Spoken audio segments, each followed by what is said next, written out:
What's up, guys? Welcome to episode 3 of TWA. I'm your host, Adrian, alongside... It's your boy, Ben, in the What's building. up? What's up? What's going on? Welcome to episode 3, guys. I got some special guests. I'm getting on the phone right now. Who we got? Bro, I got my brother, and I got my brother's friend. He's a family friend. He's like my oldest brother. And let me tell you, these boys know football.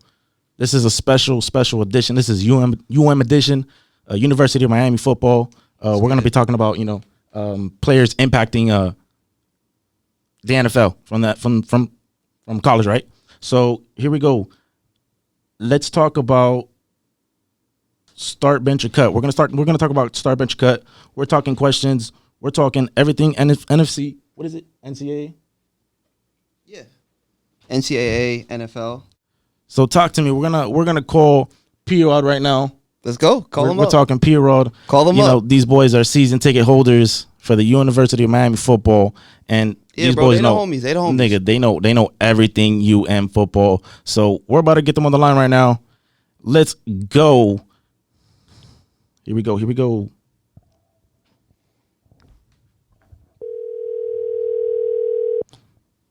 Talk to me. What do you expect from them, bro? Yo, they know UM football. They live, breathe, die this shit, bro. Trust, bro. I'm a big Dolphins fan. I'm new to the UM culture, You know what it is. I'm new to this shit, so. P-Rod, what up? What up? What's good with you, bro? Talk to me, boy. You're on TWA right now. Live. Bro, this is dope that you guys started this. Super sick. Appreciate it, man. Thank you so much. Appreciate it, bro. Much love. What are your insights on UM football right now affecting the NFL? Are we getting anywhere good to players developing in the NFL right now? I think it's getting better. I think it was rough for about a time. We had all the talent, but you could just tell. I mean, perfect examples are guys like Alan Hearns didn't do much at UM, went to Jacksonville, blew up. Guys like, mine's killing me right now. Yeah, I hear you. Like, look at Lamar Miller. Lamar Miller wasn't anything crazy. Goes to Houston, blows up, gets paid. That's true. For sure. That's true. Nothing. P-Rod, we're about to get my brother in here, Javi. Javi, we're gonna get him on the line right now. Give me 1 second.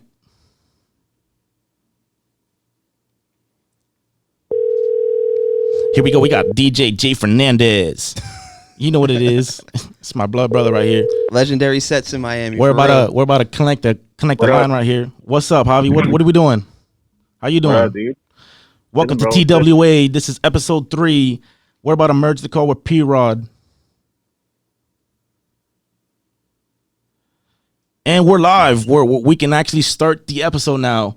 We got both of them on the line. We're about to get right into this. We're going to dive right into this. Say what's up to each other. What's up? What up, dude? What up, Bobby? Let's do this. So, guys, we're going to get into a segment right now. It's called Start, Bench, or Cut. I'm going to need you guys to start one, bench one, cut one. You. I said you. You have to start one, bench one, or cut one. Guys, we're talking defense edition, UM. This is real tough. This is real tough. We're looking at Ray Lewis, Ed Reed, and Sean Taylor. These are some players here that are just Hall of Famers. Rest in peace, Sean Taylor.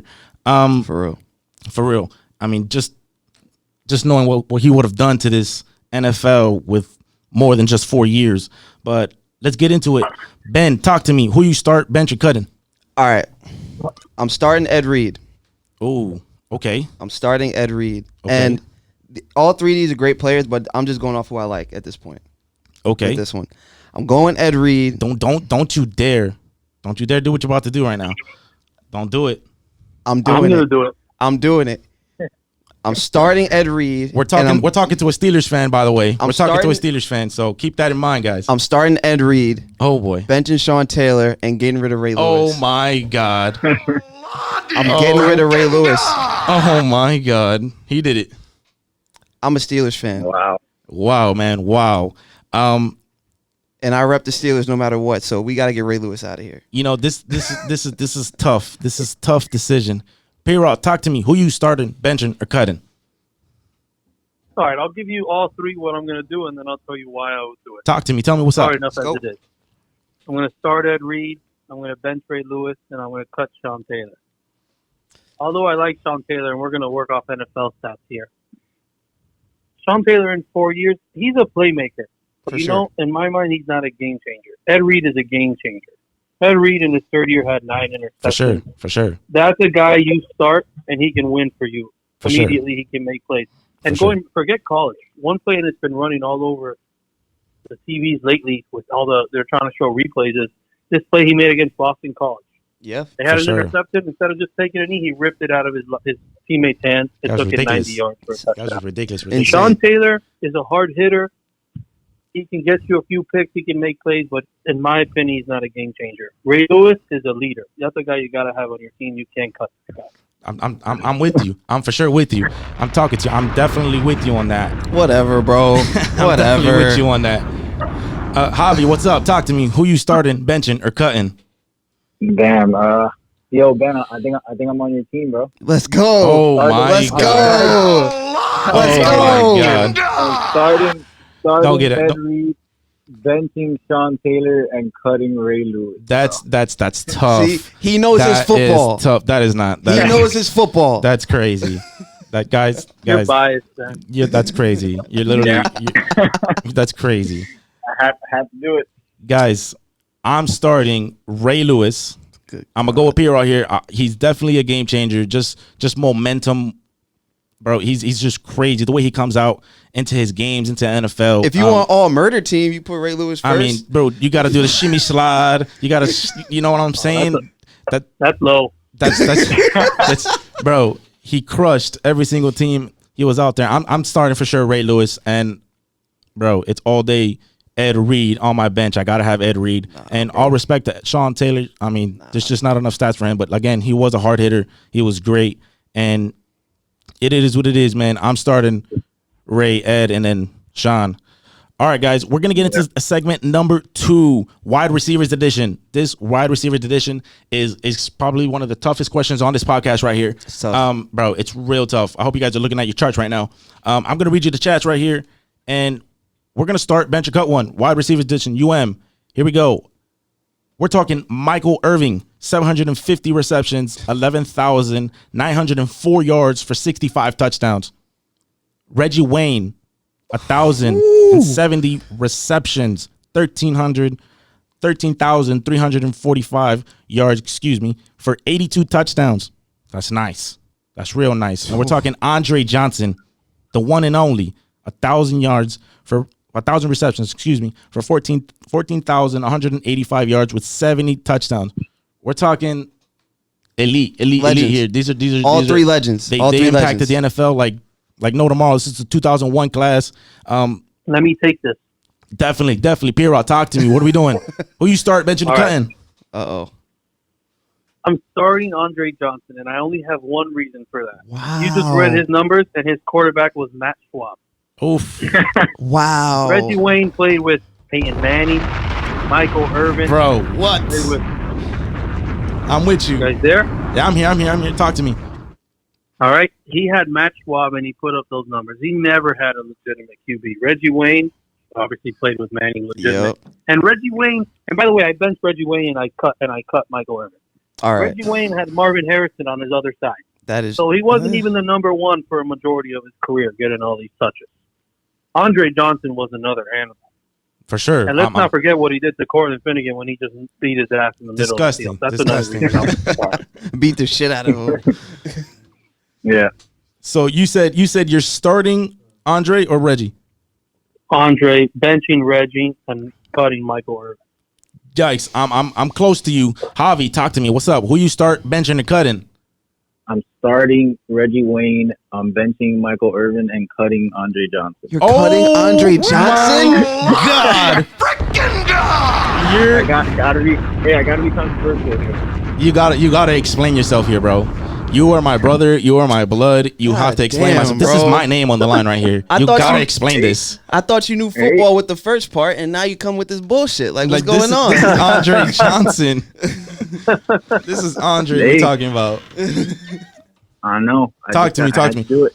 I had to do it. Why? Who you said you're cutting? You're cutting Andre. Just give me a small brief on why would you cut Andre Johnson with 70 touchdowns, 1,062 receptions for 14,000. Mind you, he has the most yardage on this chart.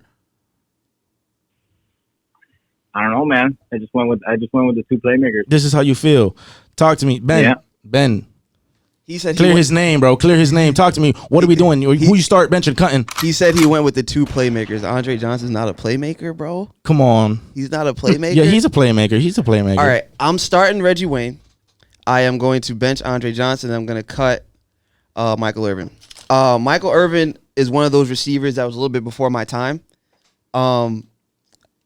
We all know how great he is. I just like watching every Sunday. I used to watch Reggie Wayne. Like I saw Andre Johnson put in work every Sunday.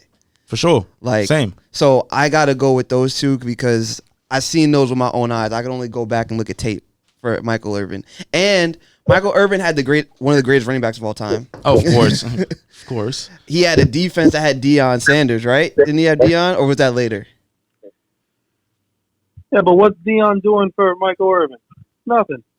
That whole team is stacked, though. Mm. Like, if the defense is shutting down the opposing offense, it makes offense a lot easier for your team. Does it not? I mean, it might give you more chances to get the ball, but other than that, no. Yeah. I hear you guys. Here we go. My favorite quarterback of all time is Peyton Manning. So, I got to go with my slot receiver here, Reggie Wayne. I'm definitely starting Reggie Wayne. I'm going to bench Andre Johnson. And unfortunately, just like Ben said, I didn't get to really watch Michael Irvin, but just like looking him up on YouTube and getting familiar with who he was as a player, I'm definitely going to cut Michael Irvin. But all respect to Michael Irvin, man. He was definitely a legend, legend. He reps UM like heavy. There's no tomorrow. He reps it heavy. So there's just all love here. It's all love, but when it comes down to the stats and when it comes down to who I believe, I'm definitely starting Reggie Wayne, benching Andre, because Andre was just a monster. I mean, he reminds me of Megatron. He reminds me of just an elite, all-time wide receiver who you want throwing the ball. And especially with Reggie Wayne, you got Peyton Manning throwing you the ball, bro. To me, that's the GOAT, greatest of all time. And one thing I love about Andre Johnson is how receivers are. They could be divas sometimes. Andre Johnson just went out. Greedy. Andre Johnson just went out, did his job, bro. Yeah, bro, he was greedy. No bullshit. Just get on the field and put work 70 in. touchdowns, bro. We're talking 14,000 yards, bro. I mean, it's insane. Different. Guys, this segment is over. We're going to get into these 4 questions. Guys, I got 4 questions for this episode. We're going to get into this one. This is really interesting. First question is, who was your favorite UN player to impact the NFL league and why? P-Rod, talk to me. What's up? I'm going to go with you first. All right, so I just want some clarification on this question first. This is not my favorite UN player, but just my favorite player who had a big impact on the NFL. Correct. Yeah, the question is definitely targeting the NFL, because remember, this is an NFL podcast. We're talking everything NFL. But like I said, you guys before I got you guys on the line, I was telling the audience that you guys are huge UM fans, and I really wanted to dedicate this episode to you guys and talk about UM football and how they impact the NFL, especially with that 2001 team who was just killer. They were the best team, amazing, best college team that's ever come out of the league. You know what I'm saying? So, yes, this is definitely coming into the NFL. Who do you think is the best player? Not your favorite, but who is your favorite to come into the NFL, impact how it was? P-Rod, talk to me. All right. This is pretty easy when you look at it that way, but I'm going to have to go with Frank Gore. The guy's still in the NFL. Without a Super Bowl? And running over people. Without a Super Bowl? I'm not worried. You don't got to win a Super Bowl to impact the NFL. Plenty of guys in the Hall of Fame that didn't win a Super Bowl. Correct. You're right. That's true. Speaking of a UN player that didn't win a Super Bowl, the quarterback from Buffalo, who's slipping my mind right now, who went to 4 straight Super Bowls and never won. So you don't got to win a Super Bowl. Jim Kelly. The NFL. Jim Kelly. Frank Gore is still pounding. The guy has come off 2 ACL surgeries, one being while at the U, the other one in high school. I believe he went to Coral Gables High School. And that's my guy who came from the U and just every day until this day is impacting the NFL. That's for sure, bro. He was with the Miami Dolphins. Fins up. He really did kill it for us in the Miami Dolphins, man. Right now he's with Buffalo, unfortunately. It's on site. I love UM, but it's on site, man. He's a Buffalo Bill, and I don't fuck with him. So I hear you. Ben, talk to me. Who you start benching or cutting? All right. So I got to go with my favorite UM player. I was a huge Warren Sapp fan. Oh, Warren Sapp was the guy, and I grew up. My dad was a big dude. I grew up a big dude. I played D-line when I played football, and Warren Sapp was just a big. He was a menace, like fucking bombs, quick bro. off the line. He was dirty, relentless, getting to the quarterback.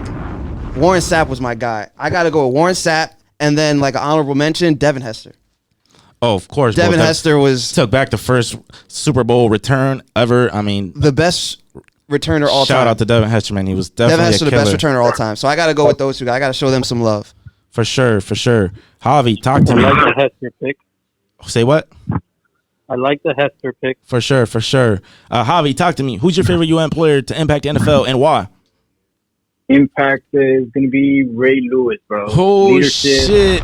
We're talking Ray Lewis right now. Good God. 13-time Pro Bowl champion. It's just, bro, he had an amazing career in the NFL. For sure. I really do. I agree with you. I'm going to stick to my brother. That's why we blood. I'm going to go with Ray Lewis. Again, guys, just the way he impacted the league, impacted his community. The Baltimore Ravens weren't my favorite team, but let me tell you, the Baltimore Ravens with Ray Lewis was probably the best team they've ever had. Maybe even to today. Today, they're still, they were great during the season 2019, but they kind of choked. For me, in my opinion, they choked in the playoffs when it all mattered. And at the end of the day, when we play NFL football, when they play NFL football, it's about the game that matters, man. It's all about the games in the playoffs. Those are the games you want to win and need to win. And unfortunately, Lamar couldn't get it done in the NFL. So I'm for sure going to go with Ray Lewis, man. He's such a great player, man. Just in and out, bro. He makes everybody better around him. And Yep. bro, hey, listen. I'm gonna time you out the second you say something, Steelers fan. Don't you even look at me like that. Ray Lewis is the best UN player to ever come into this freaking league. I'm telling you right now. Nah, I'm gonna let you get your Ray Lewis shit off, but I just hope the Ravens never win a game ever. God, oh my God, I'm gonna give it to you. I hope they never win a game ever. Okay, Steelers fan. Okay, guys, we're about to get into question 2. This podcast is going through fast. All right, here we go. Who is the greatest UNFIP player of all time? I know this question's away from the NFL. Again, like I said, this is a special episode dedicated to my brother and my bigger brother. They're humongous UN fans, so we're definitely going to get just one good question in, and we're going to talk why. So who is the greatest UN football player of all time? Ben, I'm starting with you. Talk to me. What are we doing? Who are we going with? I know it's tough, bro. All right. I know it's tough. I was talking all this Ray Lewis shit earlier. Okay. Give it to me. But I mean, if you look, he's probably the best UN player of all time. Like I hate to say it, but he's probably the best UN player of all time. Okay. Like if you look at his overall career compared to everyone else, he's got the rings. Of course. He's recognized as probably the top 2 or 3 linebackers all time. So how can you? He's the best. He's everything you ever wanted at the linebacker position. Just sitting there, middle linebacker. He's just everything you ever wanted, man. He was just on the wrong team. No, he was not. He was on the wrong team, bro. Listen, that's man. all it was. That's all it is. They won the Super Bowl, baby. They won the Super Bowl.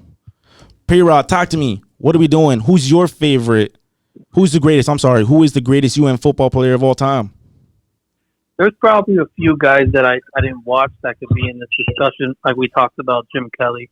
But listen, I saw him play. He won a national title. Last time I saw a national title, Ed Reed is the best UN football player of all time. Okay, I'm with you on that. He is I'm everything. with you on that. He is everything that UM needs now. His For sure. speeches, I agree with his that. leadership. We don't have any of that now. I agree with We that. miss it. That's what we need back. That's why I'm glad they brought him back to the U. I think there's a reason they brought him back because they know that's exactly what we need. Of course, he needs to bring that But in character 4 back. years there, he changed that mentality on that defense, and it was amazing. For sure, bro. I really agree with you there. We might just be on the same page, but Javi, I'm gonna talk to you first.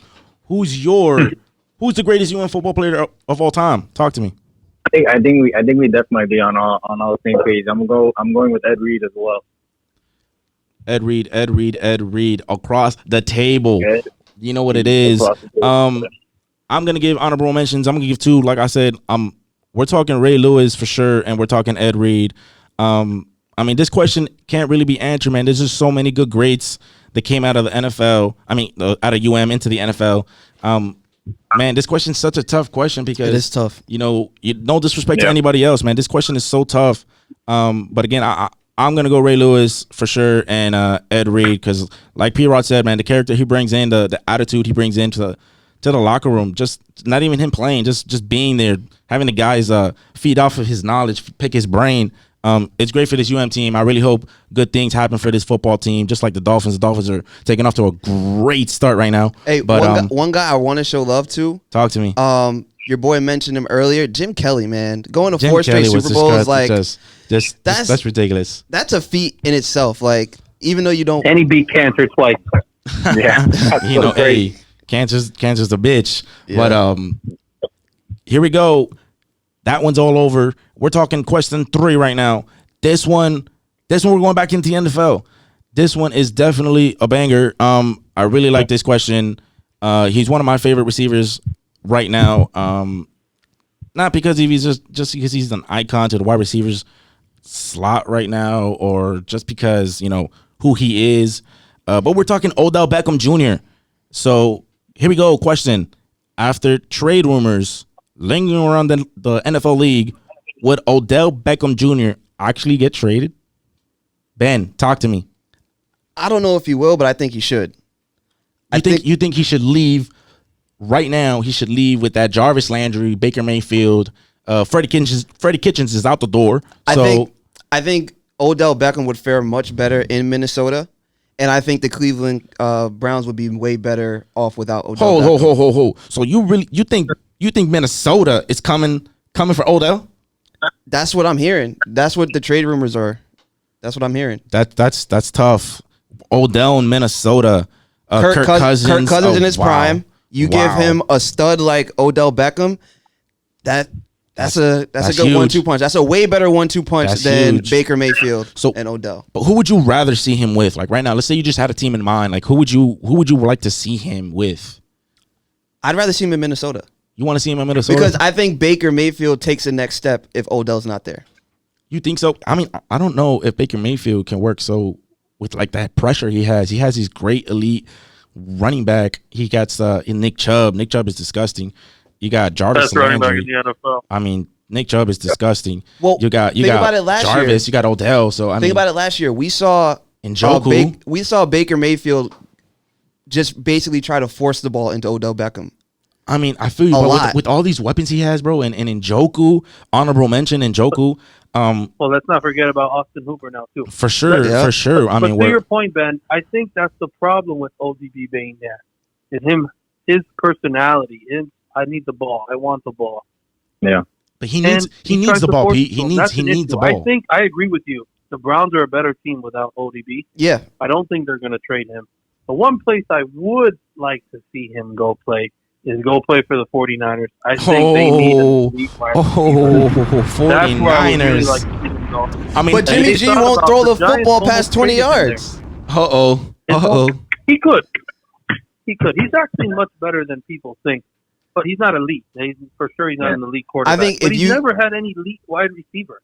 He has an elite tight end, and he does perfectly fine with him. Yeah. But I agree, the Browns would be much better without ODB. But I don't think they're going to trade him.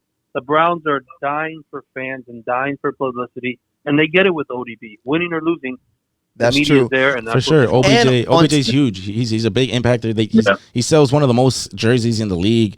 I mean, and on top of that, Odell Beckham, he's a star. Like he wants to be in an environment where he's built to be a star. He doesn't want to be in Cleveland. For me, Cleveland is not for sure the environment that he wants to be the next AB. No, Steeler wise. After this season, I just don't see him. I mean, he's probably going to play this season and see how it goes, but I just don't see him staying there long enough. He's probably going to be done after the season. So talk to me. Where would you like I asked Ben? Where would you physically see OBJ be productive? What team in the NFL?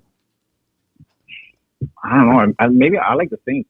Oh my God, that's why you're my brother. I'm telling you, Drew Brees is coming for OBJ. I'm saying it right now. They tried to sign Des Bryant. He fits right in, going back home. For sure. That makes so Michael much sense. Thomas and ODB on the same team. OBJ would be disgusting. They're going to win the Super Bowl. I was Drew going to Brees say, will win another Super Bowl. If they don't that get to a happens. Super Bowl, it's a travesty. If you have Michael, come on, bro. For sure. I physically see OBJ as a Saint. Just the community there. New Orleans, just they're thriving on greatness right now with their NBA team. So why not make their Saints team even better with adding OBJ if they just try to sign a hurt Dez Bryant? For sure, I really think that makes the most sense for me in sense of OBJ. One more thing. If you're the Saints, what do you give up to get him? That's a whole other question. Depends how bad they want to win because they keep losing in the playoffs. That's true. That's true. They beat Minnesota. Not too. I mean, they lost to Minnesota to that fucking crazy catch of Stephon Diggs. Goodness. I mean, they've just had some serious tragedies to the penalty not being called. I mean, they really need to win. Yeah, but at now. the same time, they're better than those teams that they're losing to. For sure, Exactly. I completely agree with you. Coming down to a last minute play. They got one of the best quarterbacks of all time, and they definitely need to win another Super Bowl for Drew Brees. And I agree with you. I don't think they'd give up a lot because this is Drew Brees last year, I believe. And to go out there and go give up a first or something like that and no guarantee you're going to have a legitimate quarterback after losing Teddy Bridgewater, I don't know. And this clown that they think's a real quarterback and he's not, he's not going to be following Drew Brees like everybody thinks. Right. Yeah. I feel you. I'm there with you. Guys, we're getting through this podcast real quick. We're getting into the last topic of this podcast. I want to thank you guys so much for being on this episode. I really appreciate you guys, bro. Man. Appreciate it. I love you guys to death. You guys are my family, my blood. And let's get into this last question. Guys, here we go. With 6 days to the draft. Guys, there's 6 days, man. That's fucking crazy. There's 6 days to the NFL draft, baby. Tua to Miami, man. Talk to me. Wait a minute. Okay, that answers my question. I wanted, before we got into this, I want to know who you want the Dolphins to draft. Listen, I would trade into the 3rd round pick, baby. I mean, we're trading 3rd. And listen, Miami passed up on Drew Brees. They will not fuck this up again. They will not fuck this up again. There'll be a riot on Biscayne if they fuck this up. There will be a riot in front of my house, in my balcony, if they do not drive to Adrian, this Thursday. You're the GM for the Dolphins right now, okay? And you can make whatever decision you want. And if you can make the decision to trade all your first-round picks and the Bengals would accept it and you can get Burrow, what would be your plan with these 3 first-round picks that the Dolphins have? Pete, I would not fumble the bag for just one person. The players are the Dolphins. What would you do? The Dolphins would definitely only select 8 to 9 players. That's my vision. We got 5 other picks to play with. I think we're definitely going to target a wide receiver, running back, safety, and obviously our biggest position at need is quarterback. I do really think that Joe Burrow would be amazing for Miami. I mean, he would start right away. He would fight for that starting position versus Fitzpatrick, but I'm for sure sold on Tua because just the way he fits the scheme, he fits Brian Flores, he fits just this team, the way they want to run, the kind of receivers we have outside the pocket, inside the pocket, his awareness.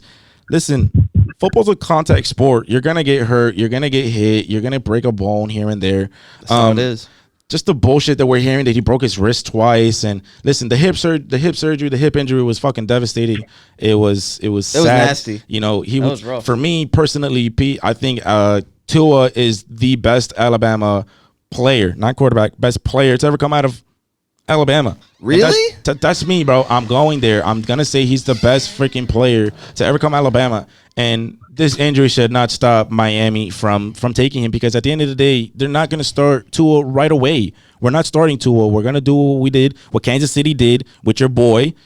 You know who I'm talking about, Pete. We're talking Patrick Mahomes.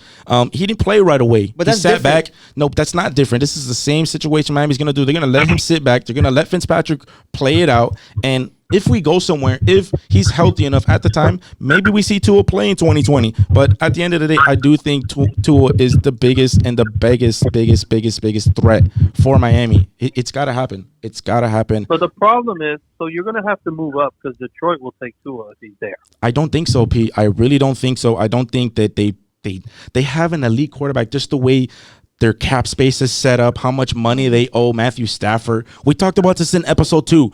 Episode 2 was definitely targeting that, and I don't think that they would do such a thing toward what kind of message would that send, Pete, to their team that they're giving up on their all-star quarterback and Matthew Stafford? That just doesn't make sense. Know that he's not the future, but he's definitely not the future. I don't think he's. Ask one more question. Go for it. Who is going to block for Tua? I mean, you need a left tackle. Listen. We're coming for that. We're coming for the offensive line. We've signed Eric Flowers. Not the biggest signing in free agency for us, but I mean, no, but it's a good. It's signing. a good and signing. Ever since he moved to guard, he's a good total. He's not bad. He's a good start. We signed that in the wing attack or center. In New York as a left tackle, he was awesome. In Washington as a guard, he was elite. He actually was elite.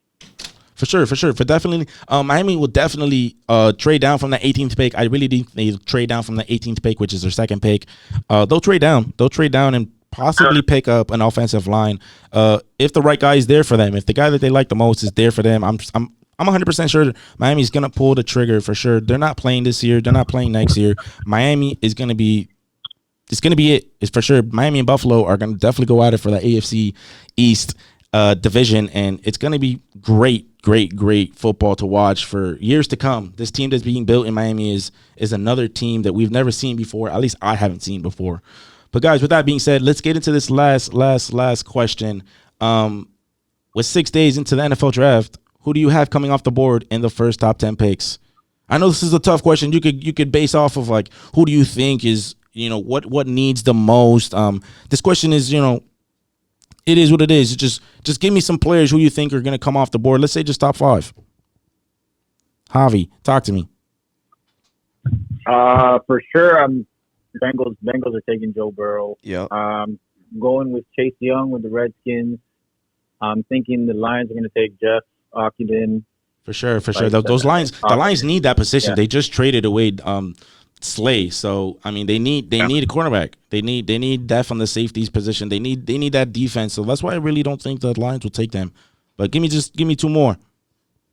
Probably gonna go. I think New York takes Jerry Jeudy, and then the Dolphins are definitely taking Tua. For sure. I don't know if Tua makes it to 5. I say Miami pulls the trigger and gets down to that 3rd pick. Jerry Jeudy, that cornerback, Okafor, would definitely be there at 5. I don't know if Tua makes it to 5. But, Ben, talk to me. Who are your first top 5 off the board? Well, I know Burrow's going to go number 1. Burrow, for sure. I mean, Joe Burrow, I mean, that's just obvious, man. If they've made it so obvious, they haven't even tried to blow any smoke. Yeah. They're just bluntly obvious. They're even talking about Andy Dalton coming back to the freaking Cincinnati to be a backup. I don't think that's happening either. I wouldn't. The Patriots are looking into him. I think his career is definitely over in Cincy with Joe Burrow obviously coming to them first round. I think Tua to Miami's would be great for the city. It's just a different energy when you have a star kind of coming in. Like we saw it in New Orleans with Zion coming in. You see it with different teams, and I think star quarterbacks that's what's pushing the league. You know what I mean? And I think someone like that in Miami would be huge for the city. I like the Giants taking that receiver from Alabama. For sure. I like that. Yeah. I think Daniel Jones needs that cushion, and he's got the running game. So. He's definitely Saquon Barkley is just Saquon needs blocking. He needs blocking like now. He needs people to help him spring because this last season was, obviously he was injured and, he was off to a great start. And to me, I just think if he gets that extra offensive line, it's a wrap for him. I mean, Daniel Jones will be a lot more comfortable back there with handing the ball to fucking Saquon. Saquon will take care of the business. Do you think the Giants take a I do. Pick? But I'm going to go last on this question. Piro, talk to me. Who are your first top 5 picks in the draft with 6 days, guys? 6 days. This is crazy. I'm going to skip around in the top 10 because I got to get to talk about my Jags. For sure, of course. We got a big Jags fan in here. Big Jags fans. Jacksonville, Duval, stand up. Duval County, what's going on, baby? I do believe the Dolphins are going to trade up. I think they're going to get scared about Detroit. For Detroit's sure. going to bring out some noise. They're going to take Tua and move up and do it. I agree with you. They're not going to make this mistake. They're going to take Tua. They rather die with Tua and knowing they did that, because if they don't take Tua and it becomes a disaster, all hell's going to break loose in Miami. Yep. For sure. Right on Definitely. Biscayne. I said it. Listen. I actually don't think New York takes a wide receiver. They're not normally used to do that. I think they'll take the cornerback out of Ohio State, Jeff Okudah. Really? There's some offensive linemen there that I actually think a lot of people think the Chargers are going to take a QB. I don't think they would unless Tua was there. I don't think they take Justin Herbert with Tyrod Taylor center for the Chargers. I mean, we're talking what Tyrod I'm Taylor. hoping for. I just don't think they love those guys. I don't think that's a 6th-round pick. In my opinion, not Justin, not Love. None of those guys are worth a top 10 pick. Of course not. I don't think so. I don't think Herbert is even in the same breath as Tua. Are you crazy? Everybody is trying. Are you crazy? He's not even in the same breath to be even mentioned next to Tua. I mean, it's sickening as a Dolphin fan. Quarterback. You're not winning a Super Bowl without a quarterback. And then I agree with you. Reach. As it comes to the Jags, listen, we need so much help. It's ridiculous. I mean, rest in peace to the we Jags, have not taken a legitimate wide receiver except until we took this guy from Oklahoma State who was just a drug addict and couldn't stay out you. the Shit. Okay? Fucking killed his career. I really hope. I actually like Henry Ruggs better than Jerry Jeudy. I love Ruggs. Either Ruggs one is of those good. guys, I hope the Jags take either Jerry Jeudy or Henry Ruggs, whoever's there. Guys, They're probably going to go with defensive line because that's all they did. But they took Allen last year. They need to get a playmaker on the outside, and it's bad. They need it badly. For sure. So who do you think the Jaguars will take? I think they're going to take a defensive lineman. I think they're going to take Derek Brown probably out of Auburn if he's still there. But if not, maybe they'll take Javon Kinlaw. But I hope they take Henry Ruggs. For sure. I mean, this draft is so stacked with wide receivers, offensive heavy. line. I mean, quarterback. This draft is definitely stacked. Guys, I'm definitely going pick 1, Joe Burrow, pick 2, Chase Young, pick 3, definitely Jeff Okudah at cornerback. If Miami does not trade, but I'm going to project that Miami does trade with that 5th-round pick, so Miami's at 3. So I'm going to say they take 2 at 3. Pick 4 is definitely New York. I think that New York needs the blocking. They need it more than anything right now. Yep. And, I think one of the for sure, protect their fucking star back there. I think one of the best offensive linemen out there is definitely Tristan Wirfs out of what school is he in? Iowa. Iowa. He's in Iowa, man. What an offensive line tackle, bro. This guy is disgusting. I definitely think they take him at pick 5. I pick 4, and here we are, guys. Tua definitely to Miami is the story. We will find out in 6 days, guys. You guys, obviously, when you guys are watching this episode, listening to this episode live, the draft would already happen. But this next episode will definitely catch my reaction on if Miami got. Listen, I don't even know if I'll even do this podcast if Miami doesn't pick Tua. I want to see biting that. my nails. Actually, I'm fucking if crying. they don't take Tua, can you have me as a guest? Because I would love to hear what you got to say next week if they don't take Tua. Hey, listen, Adrian's going to be on crying. suicide watch. Definitely. If they don't pick Tua. Definitely. I'll be home locked up, devastated, because like I said in my previous podcast, guys, if you guys are listening and tuning in, Miami's been looking for a quarterback for the last 20 years, man. Since I was in my mom's womb, man. Since before I was even born, Miami's been looking for a fucking quarterback. I mean, fuck, bro. Miami is literally, like I said in my last podcast, I was literally tanking in the stadium. Tank for Tua. Literally tanking for Tua. So it's like, Tua. If we don't take Tua, man, it just doesn't feel right. So, Miami, if you're listening to me, please do it for your fans, man. Take Tua. Please. Guys, again, I really want to thank you guys so much for joining my podcast. This is episode 3 of TWA. Ben,